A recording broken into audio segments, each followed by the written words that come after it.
This time, we're going to talk about my Axial Yeti monster truck.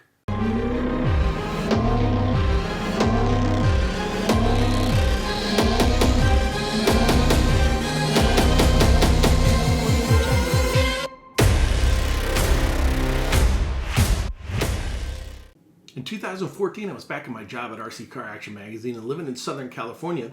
One day I got a phone call from the guys at Axial and they said, "Hey, we got a new product coming out that we'd love to have you check out." So I went down to their office, sat in their conference room, and they pulled out the Axial Yeti. They put it on the table. I saw the rear structure with all the tubing that they had and the 4-link suspension. I said, "Guys, you have a solid axle monster truck right there."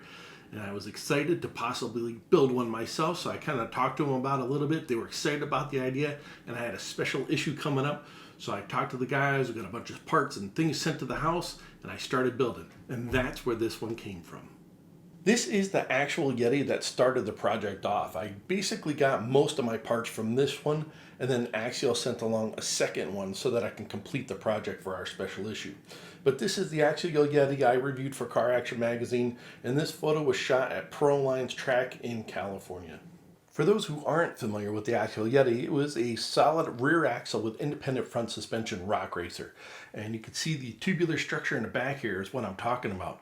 This whole section basically reminded me of a solid axle monster truck, and that's how I got the idea. So I took basically all this stuff off of the truck and the transmission and started my build. This is what I came up with for a chassis. And I had to throw it together because I had a special issue coming up that I really wanted to get the truck done for. So I didn't have a whole lot of time to think. But you can see the two rear halves of the Axial Yeti chassis that are basically bolted together with some carbon fiber parts. And it made for a cool scale, structure that looked really good when the truck was done. The only thing about it is that it had a lot of flex. So this truck worked really well in the backyard and, just playing around in a parking lot. But when it came to racing, I didn't like how it felt. So I came up with a whole new chassis design specifically for racing. The reason why I know that the original chassis I came up with didn't work well on the track is because I took this truck to Digger's Dungeon for a race down there, and I just did not like how it handled at all. So when I got home, I got on the computer and I drew up this chassis. So this chassis is a carbon fiber chassis, which is a lot stiffer and it performs a lot better, but it also has more tuning options.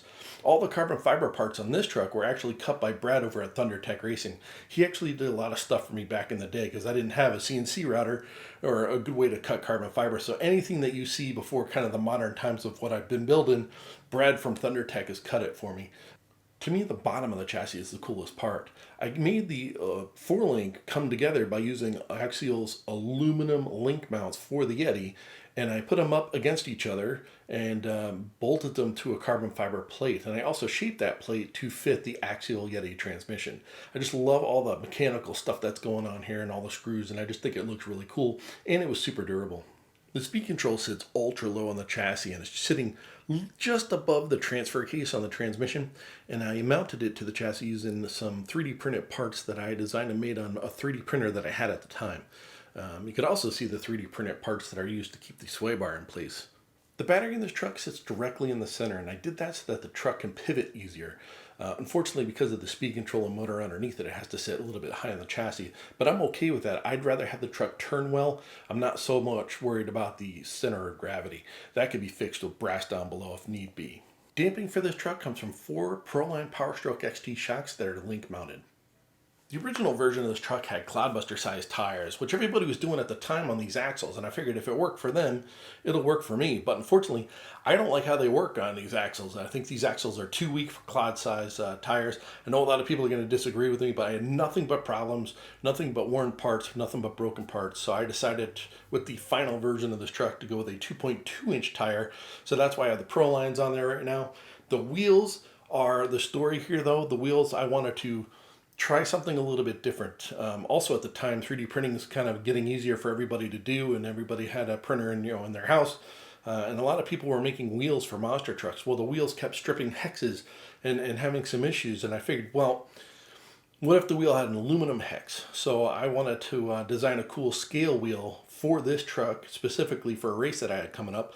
I designed the wheel to look just like a Monster Jam wheel, and on the back side is a aluminum hex. I figured because that's where all the stress is, and really when you ruin a wheel, you always ruin the hex, right? You always strip out the hex. So with an aluminum hex on there, That'll take care of any durability issues. And then on the other side, they got a really cool, awesome scale wheel. How can you go wrong? So I raced this truck and I bashed it a little bit. No problems whatsoever with the wheels. They held up just fine and they look awesome. This isn't the original body for the truck, but it is a similar body to what I had on there. That body kind of got destroyed with some of the testing and things that I did with it. But again, I had a race coming up for this final version and I wanted something new and clean. So I painted this one real quick. This is a Proline F250 body. And I gave it the original paint job that I did on the first version of the truck, and I really love that paint job. That paint job came about like a day before the photos were due, and I just had to come up with something quick. Threw down some tape, grabbed a couple colors, and made it happen. And I really, really like this paint job, so I did it another time for this one. But this time I added the Yeti MT logo to it, and the thing that makes that Yeti MT logo cool is that it looks awesome at night thanks to the glow-in-the-dark fast color paint that I use from Parma. So that's a quick story of my Axial Yeti monster truck and how it came to life. The very first version was really cool because it had a great scale look and it was a really good basher, a lot of fun around the yard, but not so good at racing, which I actually like to race these more than I like to bash them. The second truck was much better at racing with the carbon fiber chassis and the cloud size tires, but this version, when it comes to racing, is my favorite. The 2.2-inch tires in this class are just so much fun. It's so much more nimble, a lot easier to drive.